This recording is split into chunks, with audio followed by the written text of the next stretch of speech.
Baik Dewan Juri, 3 hal yang perlu kita garis bawahi di sini. Yang pertama, bagaimana di masa mendatang manusia sudah tidak memiliki andil dalam pengendalian perkembangan teknologi. Yang kedua, di masa yang akan datang, kecerdasan buatan yang awalnya memang diciptakan oleh manusia dapat memproses algoritma perkembangannya sendiri oleh program awal yang telah diatur oleh penciptanya, sehingga secara berkala dapat memperbarui dan mengembangkan sistemnya demi kemanusiaan yang memang menjadi tujuan awalnya.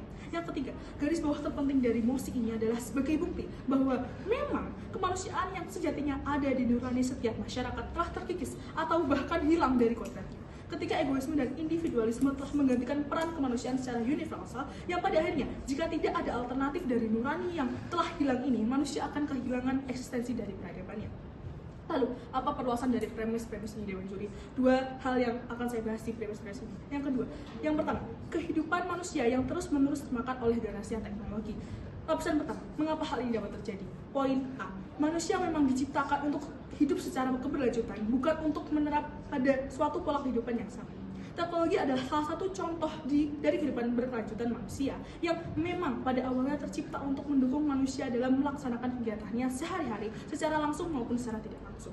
Poin B, perkembangan pengetahuan yang terus-menerus dari segi saintifik maupun filsafat membuat manusia berpikir meluas dan logis secara universal. Hal ini pada akhirnya dapat membuat akal sehat manusia seperti empati dan simpatinya perlahan menghilang dikarenakan kehidupannya yang berangsur-angsur pada lokalisme ini sendiri. Lapisan yang kedua, bagaimana hal ini dapat terjadi? Karena sifat alamiah manusia yang memang ingin selalu memperoleh keuntungan. Poin A, manusia memiliki sifat egoisme yang telah berakar pada tubuhnya ini sendiri. Tingkat egoisme dari dalam diri manusia dapat diukur dari bagaimana mereka semakin merasa tinggi ketika posisi mereka dalam suatu entitas masyarakat bertambah. Dapat kita lihat pada contoh yang ada di poin B, di contoh yang ada di status quo yang ada pada saat ini. Yang pertama, tambang-tambang ilegal yang akan terus-menerus ada hanya untuk memuaskan hasil keuntungan manusia tanpa memikirkan keberlanjutan alam yang seharusnya harus terus-menerus dijaga agar anak cucu kita ke depannya dapat tetap merasakan nikmat dari kekayaan alam ini sendiri, Dewan Juri. Yang kedua, kemanusiaan yang erat kaitannya dengan hukum yang ada yang memang sangat melibatkan kemanusiaan di dalamnya.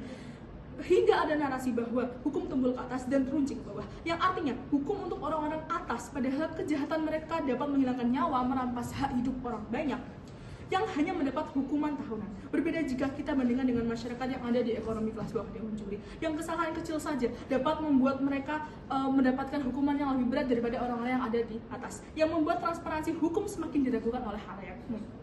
Yang kedua, apa eksistensi dari analisis yang telah saya jabarkan? Lapisan pertama, memang ada beberapa pihak yang masih bertanda kutip memiliki rasa kemanusiaan serta didukung oleh kecerdasan dan finansialisasi yang baik yang dapat menciptakan perubahan di kecerdasan buatan ini, Dewan Juri. Poin A, entitas-entitas sosial yang sepertinya sudah muak dengan kemanusiaan yang semakin hilang merasa bahwa sebaik-baiknya alternatif adalah bagaimana sistemasi kecerdasan buatan memang diciptakan untuk mengambil alih peran kemanusiaan yang seharusnya ada dan terus tertanam dalam fitrah nurani manusia ini sendiri, Dewan Juri.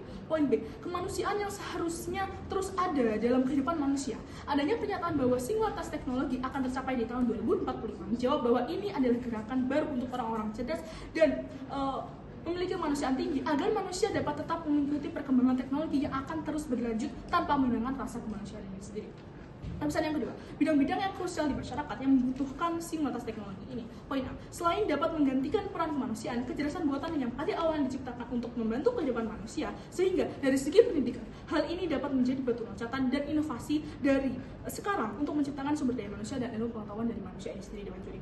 Poin B, 2045 yang saya singgung tadi, yang dimana singularitas teknologi tercipta secara efisien dan dapat mengartikan bahwa manusia sebagian besar telah mendapatkan kesejahteraan yang itu sendiri. Poin C, kami memiliki kemungkinan terburuk bahwa bisa saja pada akhirnya ini dapat membuat peradaban manusia hancur karena teknologi kecerdasan buatan dapat merasionalisasi dari manusia ini sendiri. Tapi di sini kami menilai bahwa ini dapat menjadi harapan karena adanya pernyataan simultas teknologi yang berarti kesejahteraan manusia di tahun 2045 berjalan konsisten, Dewan Juri, tanpa dirusak oleh eksistensi simultas sehingga peradaban manusia dapat tetap berjalan dengan lancar. Oleh itu saya bangga menjadi tim pemerintah. Terima kasih.